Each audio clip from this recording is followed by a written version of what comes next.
الحمدللہ رب العالمین والصلاة والسلام علی سید الانبیاء والمرسلین وعلی آلہ واصحابہ اجمعین۔ میں مولوی صدیق اکبر یوٹیوب چینل اسرا ٹی وی سے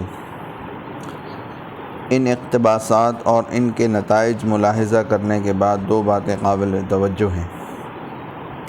نمبر 7، مولانا نصیر الدین صاحب دہلی کا ذکر پہلے کر چکا ہے۔ اب آپ اس طرف توجہ فرمائیے کہ جب مولانا موصوف ہجرت کر کے سندھ تشریف لے گئے تو آپ نے کہاں کہاں قیام فرمایا۔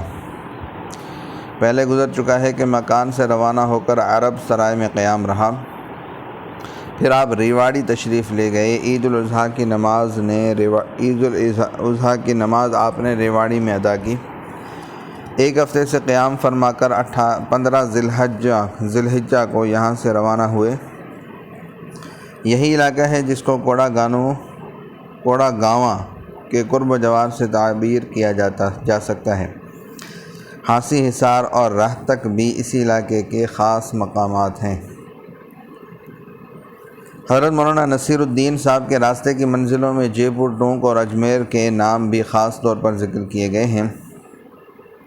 جے پور 1 ہفتہ اور اس سے بھی زیادہ ٹونک میں قیام رہا۔ یہاں کے قیام کی مختصر روداد یہ ہے۔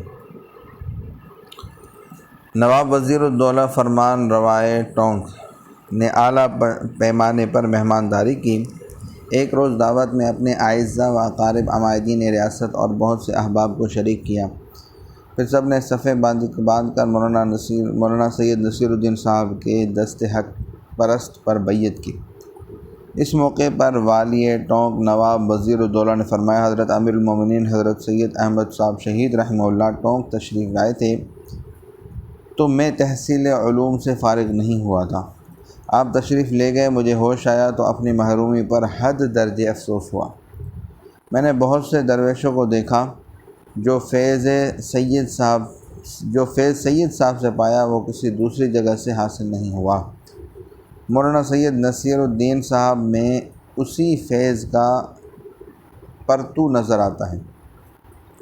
مولانا سید نصیر الدین صاحب ٹونک سے روانہ ہوئے تو بہت سے اسلحہ، باربرداری کی سواریاں، اونٹ، خچر اور اعلیٰ قسم کے متعدد گھوڑے پیش کیے گئے۔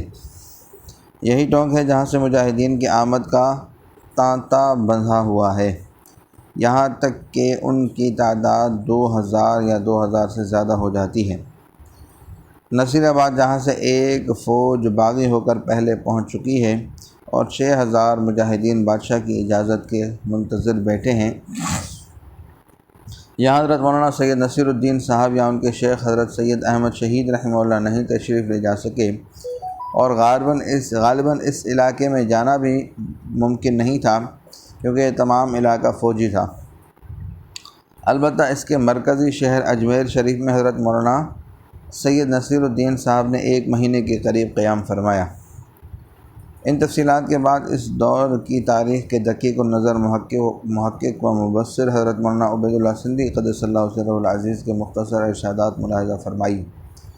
اپنی مشہور تصنیف شاہ ولی اللہ کی سیاسی تحریک میں فرماتے ہیں، الصدر الحمید مولانا شاہ محمد اسحاق صاحب مکہ معظمہ میں اپنے بھائی مولانا محمد یعقوب دہلوی کو اپنے ساتھ لے گئے اور دہلی میں مولانا مملوک علی صاحب کی صدارت میں مولانا قطب الدین دہلوی، مولانا مظفر حسین کاندھلی، مولانا عبد الغنی دہلوی کو ملا کر ایک بورڈ بنا دیا جو اس نئے پروگرام کی اشاعت کر کے نئے سرے سے جماعتی نظام پیدا کرے گا۔ مولانا مملوک علی سرکاری مدرسے کے ملازم تھے، ان کی نگرانی میں یہ کام شبہات سے بالا رہ کر چل سکتا تھا، ورنہ ریزیڈنٹ کی نظر نہایت تیز تھی۔ اب مولانا مملوک علی صاحب کو آزاد کام کرنے والے ساتھیوں کی ضرورت تھی۔ حضرت حاجی امداد اللہ صاحب حضرت شاہ اسحاق صاحب کے مدرسے کے پرانے طالب علم اور ان کے شاہ اسحاق صاحب کے داماد مولانا سید نصیر الدین صاحب کے شاگرد تھے۔ ان کی طبیعت عالمانہ رنگ کی نہ تھی۔ امیر شہید حضرت سید احمد صاحب شہید رحمہ اللہ سے ملتی جلتی طبیعت رکھتے تھے، اس لیے وہ سید صاحب کا نمونہ تھے۔ مولانا محمد قاسم اور مولانا رشید احمد ان کے ساتھ اس طرح کام کرتے رہے جیسے امیر شہید کے ساتھ مولانا عبدالحی اور مولانا شہید مولانا اسماعیل صاحب تھے۔ اس جماعت کی صدارت سب سے پہلے استاذ الاساتذہ الہند مولانا مملوک علی صدر مدرس دہلی کالج کے لیے مخصوص رہی۔ اس کے بعد مولانا محمد اسحاق صاحب نے، جو بقول مولانا سندھی مکہ معظمہ میں بیٹھ کر ہندوستانی تحریک کی رہنمائی کر رہے تھے، مولانا امداد اللہ کو اس کام کے لیے مقرر کیا۔ یہ دہلوی جماعت اس وقت تک اپنے گھر میں کام کرتی رہی جب تک دہلی کا شاہی اقتدار بحال رہا۔ حضرت مولانا عبید اللہ سندھی رحمہ اللہ نے دیوبندی نظام کی حقیقت اور اس کی سیاسی مصلحت پر روشنی ڈالتے ہوئے یہ اشارات کیے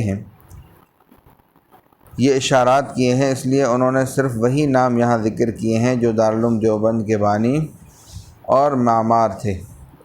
اس بنا پر یہ واضح نہ ہو سکا کہ دوسرے مقامات کے جن علماء اکرام نے 1857 کی تحریک میں حصہ لیا، ان کا تعلق حضرت حاجی امداد اللہ صاحب یا اس نظام سے کیا تھا، لیکن اتنی بات واضح ہے کہ جن علماء اکرام نے اس تحریک میں حصہ لیا ان میں سے اکثر و بیشتر حضرت شاہ عبدالعزیز صاحب قدس اللہ سرہ العزیز یا حضرت سید احمد شہید رحمہ اللہ سے عقیدت یا تلمذ کا رابطہ رکھتے تھے۔ مثلاً مولانا سرفراز علی صاحب، جن کو ذکاء اللہ خان صاحب نے بخت خان کا سرپرست اور مربی قرار دیا ہے، جو امیر جہاد بنائے گئے تھے، حضرت سید احمد شہید رحمہ اللہ کی تحریک کے داعی تھے، ایک عرصے سے گورکھپور کے اطراف میں انگریزوں کے خلاف خفیہ طور پر بیعت جہاد لے رہے تھے۔ مولانا لیاقت علی صاحب، جن کو الہ آباد کا امیر اور گورنر بنایا گیا تھا، حضرت شاہ عبدالعزیز صاحب قدس اللہ سرہ العزیز سے بالواسطہ تلمذ رکھتے تھے۔ اسی طرح مولانا فضل حق خیر آبادی، مفتی صدر الدین صاحب، مولانا پیر محمد صاحب پٹنہ، مولانا فیض احمد صاحب فیض اور دوسرے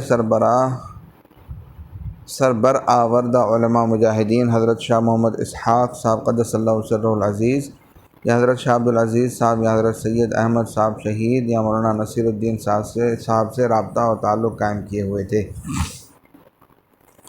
بہرحال یہ ایک تنظیم تھی جس کے اثرات دور دور تک پھیلے ہوئے تھے۔ یہ 1857 کے جہاد حریت کی محرک تو نہیں تھی، لیکن تحریک شروع ہونے کے بعد جاں کی بازی لگا کر اس کو کامیاب بنانے کی کوشش کرتی رہی، یہاں تک کہ اس کے اکثر افراد شہید ہو گئے۔ جو باقی بچے وہ ہجرت پر مجبور ہوئے، ورنہ حبس دوام اور قید و بند کی سنت یوسفی پر عمل کرنے کے بعد ابدی سرفرازی حاصل کی۔ دوسری تنظیم جو اس تحریک کے زمانے میں موجود تھی، وہ تنظیم ہے جس کو وہابی تحریک کا ذمہ دار قرار دیا جاتا ہے، جس کا مرکز صادق پور تھا۔ یہ تنظیم بحیثیت تنظیم تحریک سے الگ رہی، بلکہ اگر مولانا عبدالرحیم صاحب مصنف الدر المنثور کا قول صحیح تسلیم کیا جائے تو یہ تنظیم 1857 کی تحریک کی مخالف رہی، لیکن اس سے انکار نہیں ہو سکتا کہ اس کے کچھ افراد نے انفرادی طور پر اس تحریک میں حصہ لیا، اور تنظیم بحیثیت تنظیم ہندوستان میں نہیں تو اس کی سرحد پر وہ سب کچھ کرتی رہی جو انقلابی فوجوں نے ہندوستان کے اندر کیا۔ تفصیلات شاندار ماضی کی تیسری جلد میں بیان کی جا چکی ہے، جو قابل مطالعہ ہیں۔ یہاں صرف ایک اقتباس پیش کیا جاتا ہے جس سے اندازہ ہو سکے گا کہ جب جاں بازان حریت حدود ہند میں چپے چپے کو خون شہادت کا لالہ زار بنا رہے تھے، تو خاص اس وقت یا اس سے کچھ پہلے اور بہت بعد تک اس تنظیم کے سرفروش مجاہد کس طرح اپنی قربانیاں پیش کرتے رہے۔ مسلمانان ہند کی سیاسیات کے ریسرچر ڈاکٹر W ہنٹر کا ارشاد ہے، صلی اللہ تعالیٰ علی حبیب سیدنا محمد وعلی آلہ وصحبہ اجمعین برحمتک یا